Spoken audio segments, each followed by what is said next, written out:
अस्सलाम वालेकुम नाज़रीन, मैं हूं शुमैला भट्ट और आप देख रहे हैं आवाज़ न्यूज़। इस वक्त मैं छोटे उद्देवाल की बैक साइड पे खड़ी हूं कि जो बड़ा ख़तरनाक एरिया में अब ये गिना जा रहा है, क्योंकि मेरे आप पीछे देख सकते हैं, अगर मेरा कैमरामैन आपको दिखा सके, क्योंकि मैं खुद यहाँ पे बड़ी मुश्किल से खड़ी हूँ कि यहाँ पे खड़े होने का भी कोई रास्ता नहीं है। ये इन्होंने यहाँ पे ये बांस और फट्टे लगाकर ये आने जाने का रास्ता बनाया हुआ है जी। मेरा कैमरामैन आपको ये भी बताएगा कि ये देखें जी, ये अभी तक छोटे उद्देवाल की बैक साइड है। ये देख सकते हैं, ये बंदा यानी कि अभी 4-4 फुट पानी में डूबा हुआ है और इतनी मुश्किलात का जी सामना कर रहे हैं। और हम यहाँ पे लोगों की अपील पे हम यहाँ पे आए हैं। वो कहते हैं कि हमारा गवर्नमेंट से और हमारा इंतजामिया से, डीसीओ साहब से हमारी दरख्वास्त की जाए।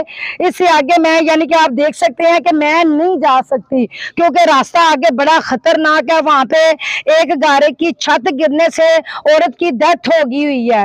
तो ये मोहल्लेदार जो गांव के लोग हैं, अपनी मदद के आप तहत यहाँ पे काम कर रहे हैं और अपनी मदद के आप तहत ये अब वहाँ से वो डेड बॉडी निकालेंगे, क्योंकि इससे आगे मैं नहीं जा सकती, क्योंकि रास्ता बड़ा खतरनाक है। और गांव वाले ये भी बता रहे हैं कि रोजाना डेली के 6 से 7 सांप हम मार रहे हैं और मोहल्ला मुश्किलात का सामना कर रहा है और इंतजामिया कुछ नहीं कर रही। हमारी डीसीओ से और हमारी पाकिस्तान से अपील है कि हमें जल्द अज जल्द इमदादें यहाँ पर भेजी जाएं। जुड़े हुए हमारे चैनल आवाज न्यूज के